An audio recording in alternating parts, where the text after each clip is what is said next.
Well, President Xi is set to secure a historic third term as leader of the world's most populous nation. But as Patrick Falk reports, mounting challenges at home and abroad are raising questions about a political system dominated by one man. Deep in rural Shanxi province lies the village of Liangjiahe. It's where China's leader spent 7 years as a teenager, living in caves carved out of the hills under Mao Zedong's campaign to re-educate urban youths. In one of them, several posters of modern China's founding father. Xi Jinping endured hard labor during his time here. He's said to have struggled with the squalor of rural life and once escaped to Beijing only to be arrested and sent back. And yet he embraced the Communist Party. In Mao, he found a role model. He's the first leader since the death of Mao in 1976 to acknowledge the legacy of Mao without reservation. He follows Mao in the way he governs the party, the cult of personality. It's very Mao style. Now, as the CCP nears its critical once every 5 years Congress, Xi Jinping is expected to cement his status as China's most powerful leader since Mao. Having scrapped presidential term limits in 2018, he's all but guaranteed to secure a third term at the helm. During a decade in office, he's developed a strong cult of his own. Medical student Wu Ningxia is a party faithful, confident in the direction Xi is taking the country towards. History has chosen him. The people have chosen him. He's also chosen us. It goes both ways. It's only because he's impacted the country positively that we continue to choose him. But China is also facing increasing challenges under Xi's leadership. Strict COVID lockdowns across the country have hobbled the economy and crippled global supply chains. Indebted property developers struggling to complete projects have also dented confidence in a key sector that makes up about a fifth of GDP. There are fears also Xi could further press Beijing's claims over Taiwan and step up military intimidation over the self-ruled island. It really depends on domestic situation. If the economic situation is really going down, then he will actually face a lot of resistance domestically. Then probably he will think about Taiwan issue. Political observers expect Xi will stay on beyond a third term and that he may be plotting, as Mao did, to rule for life. But power preservation could increasingly trump policy and plunge China into a period of uncertainty and instability. Patrick Falk, Al Jazeera, Beijing. Well, let's bring in David Mann. He's a political economist and founder of Man China Investment Management, and he joins us now from Beijing. Good to have you with us. First of all, why does Xi say that this is a critical moment for China? Well, he's facing a number of forces that he didn't anticipate 4 or 5 years ago, which is first the zero COVID policy. And the Chinese economy has really slowed and in some places stalled.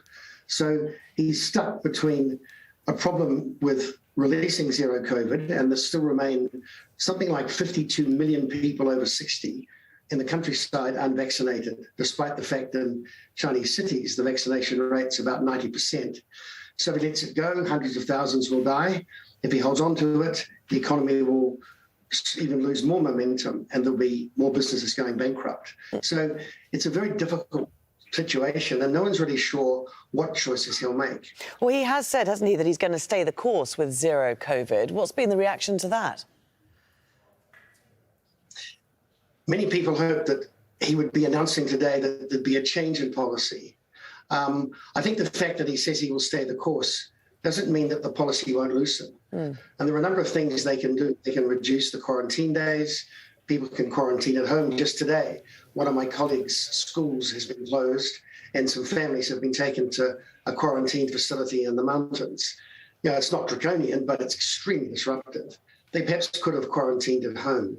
So those flexibilities are things which I don't think they will announce as a major step, but they will begin to allow to loosen.